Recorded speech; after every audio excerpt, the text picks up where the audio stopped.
The views, thoughts, and opinions expressed in this episode are that of the guest and host and do not necessarily reflect the values of sponsors or other associated organizations.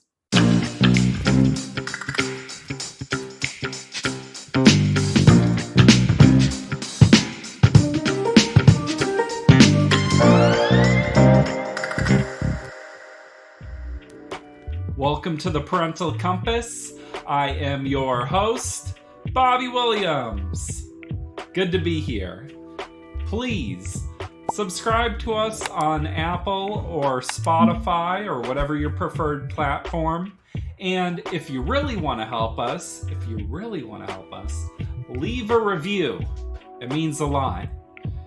We also have a website. Go to parentalcompass.org.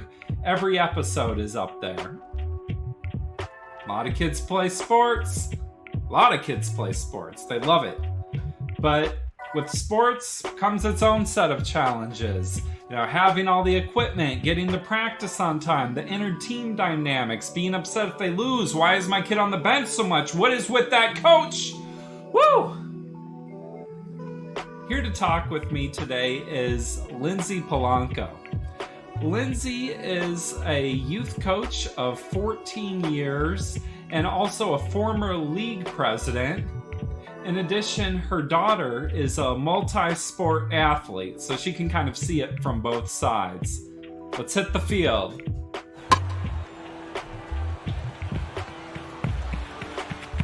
Have this high bar for their kids, and it's almost like their kid is a reflection of themselves, kind of.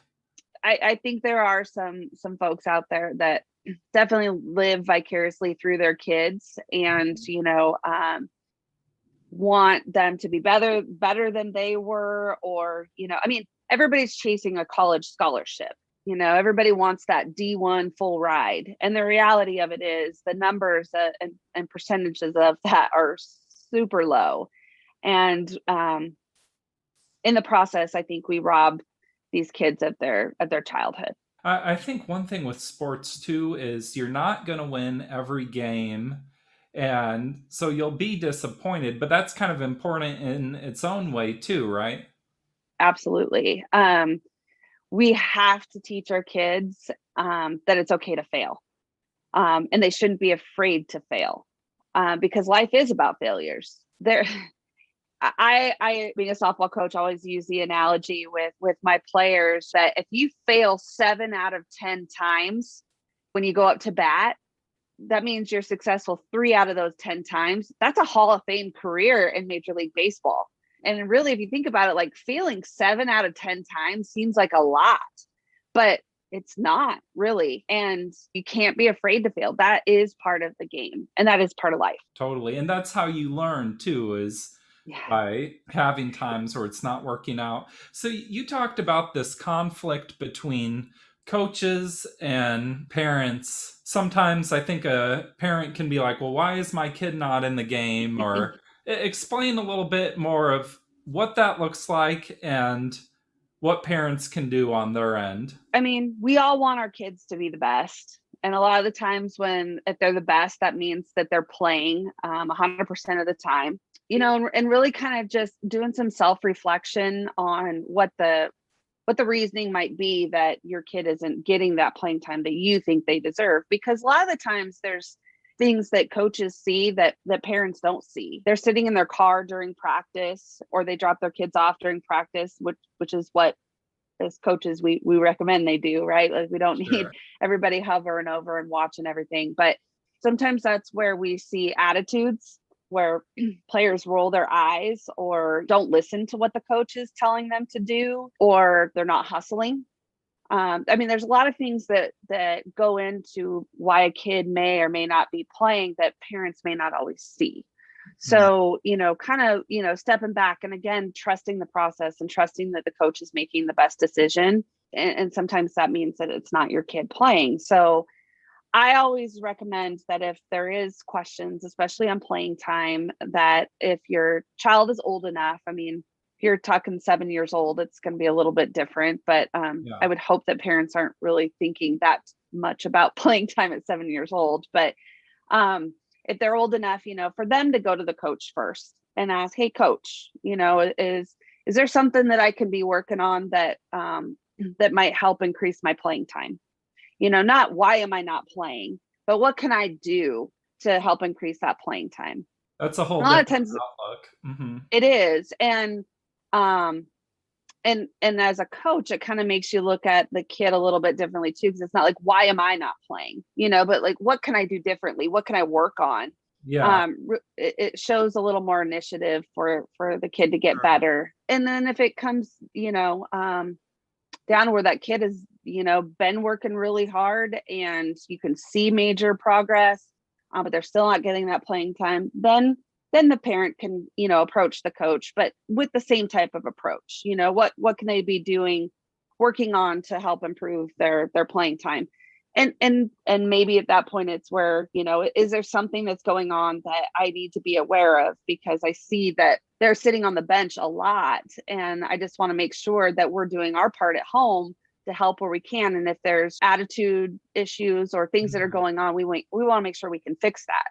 Yeah. And that type of approach is respectful from a parent coming to a coach, and then again kind of avoids some of that conflict. Mm-hmm.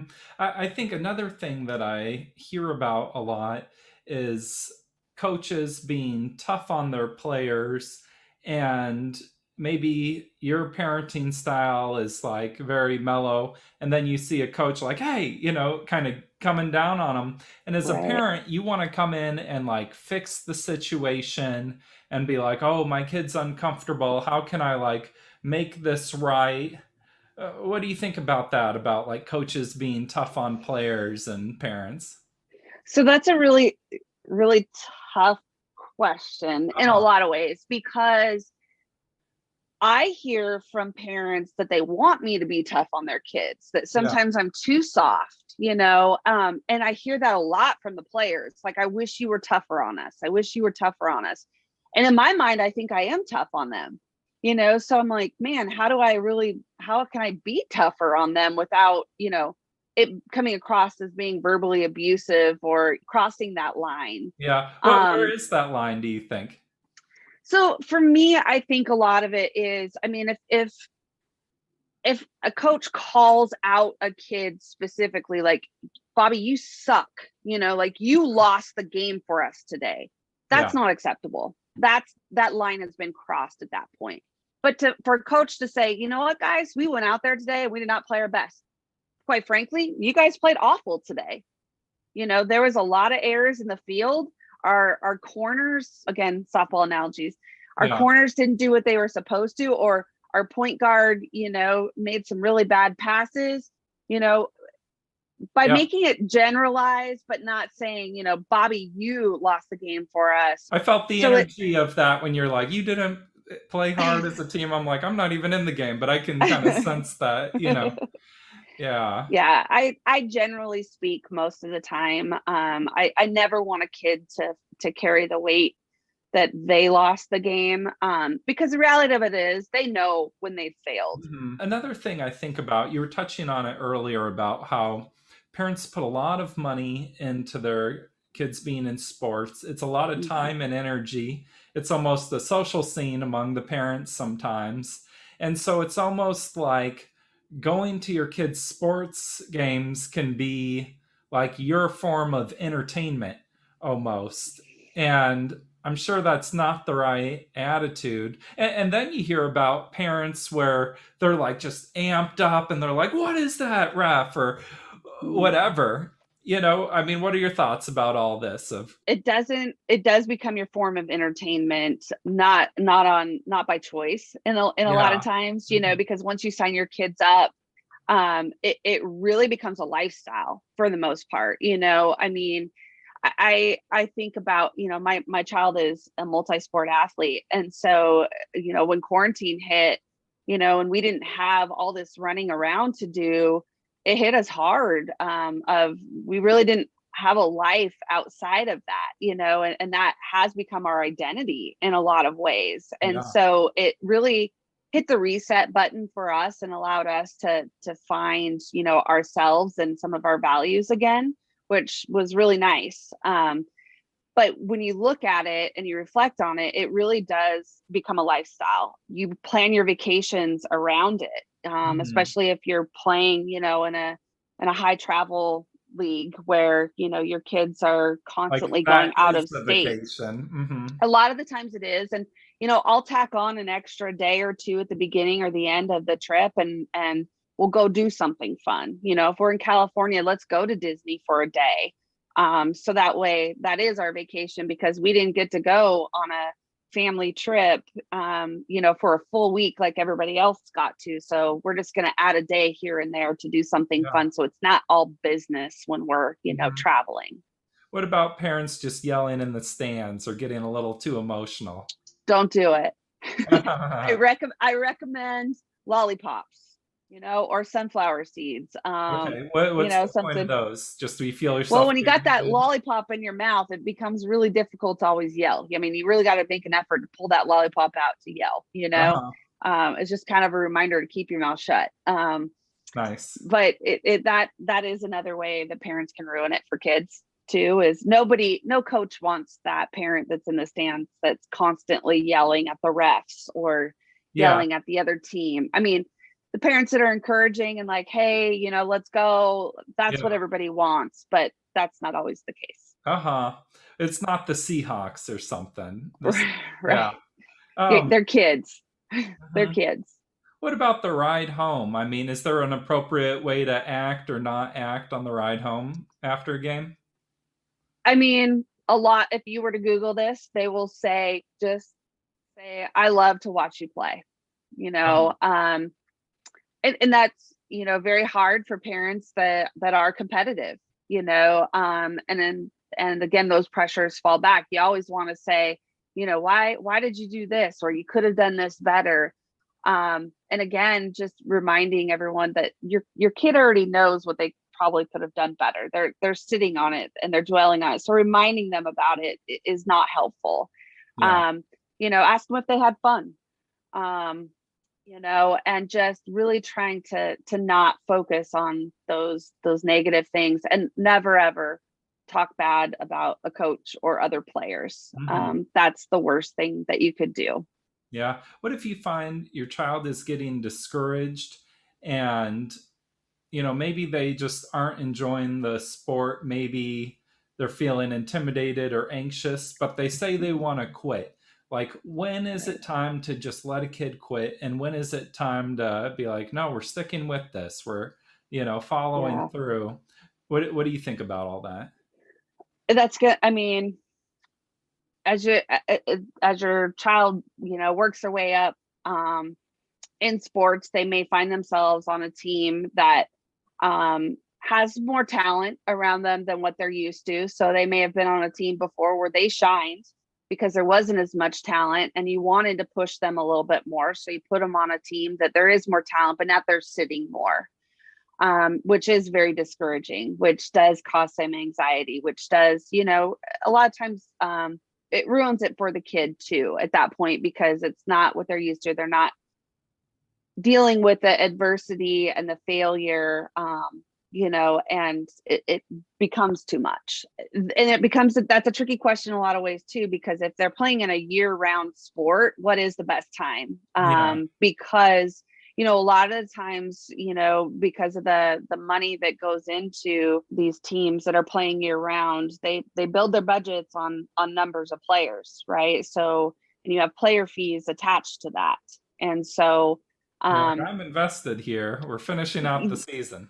yeah, so a lot of the times if parents are up to due on their dues, they don't necessarily want to quit because it's a loss of a lot of money.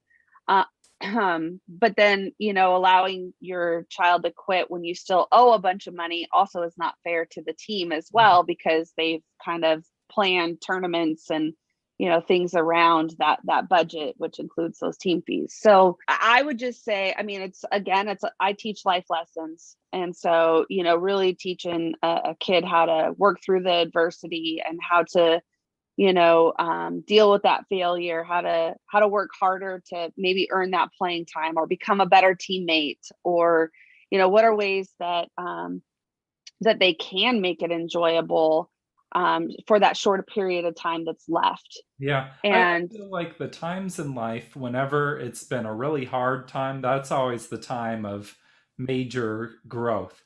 And yeah. so, sometimes maybe it's like, okay, this definitely isn't working. They're miserable the whole time.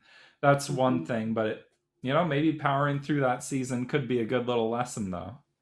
Yeah, and I would say unless there's, abuse, where it's definitely mentally taking a toll and you're not getting support from, the coach or higher up in the organization, if the abuse is coming from the coach and, going to, the president of that organization or that league and not getting anything from that, at some point there's, somebody's mental health that's got to come first, and if it's ruining family dynamics, sometimes you got to make that decision as well. But I think as society, we're so quick to just throw things out, throw things away, when it's not going our way, rather than just kind of really trying to find that personal growth and work through things until, it gets to a point where we've either finished it out and met our obligations, or it gets to the point where it's just not a safe environment anymore. Yeah. Well, let's end this on a positive note. What are the ways that parents can be supportive and encouraging and, just really pushing their kids forward? These are easy ways. Cheer on the other players, cheer on the team. Ask coaches if there's anything you can do to help. We love that when people ask. And that's something as simple as, what, we need to find hotels for when we go on this trip. And turning that over to a parent to help find a team hotel is always something that's super helpful, but not something that a lot of people think of that as a way to help, providing healthy meals for your kids and teaching them about fueling their body properly to be an athlete, keeping them hydrated. And it's not, the weather's going to be 90 degrees, tomorrow. So you need to make sure you're drinking lots of water. I mean, that happens a week prior, right? And making Mhm. sure that they're learning good hydration, lots of rest, recovery, if they're pitching, or, playing volleyball and they're doing lots of serving in a tournament, that they're icing, that they're taking, Epsom salt baths or sitting in the hot tub, teaching them about proper recovery, getting them where they need to be on time, making sure that they have everything they need. Do they have all their equipment? Do they have their water? But teaching them how to do those things and not making it a parent thing. Again, they teaching some responsibility, because it shouldn't always fall on the parent. Yeah. Staying away from them during competition, like don't go to the bench and say something to them, like leave that game time. They're the coach's kids, like let Mhm. them, and you get to sit back, support coaches' decisions. And I think, again, just the most important thing is just to keep those negative thoughts and actions away from others. Yeah. Sometimes the simple things are just the best things. Mhm. Yeah, Well, and a lot of those things I mentioned, I mean, that's being a parent. Those are easy, simple things that can be done at home, but it's teaching good life lessons on how to take care of yourself. totally. Well, thank you, Lindsay, for taking the time to be here today. Well, thanks for having me. I appreciate it. It was fun. A lot of great takeaways there. Lindsay, thank you for coming on the Parental Compass. A big thank you goes to Family Education and Support Services, bringing you this program week after week. See you next time, y'all. Peace.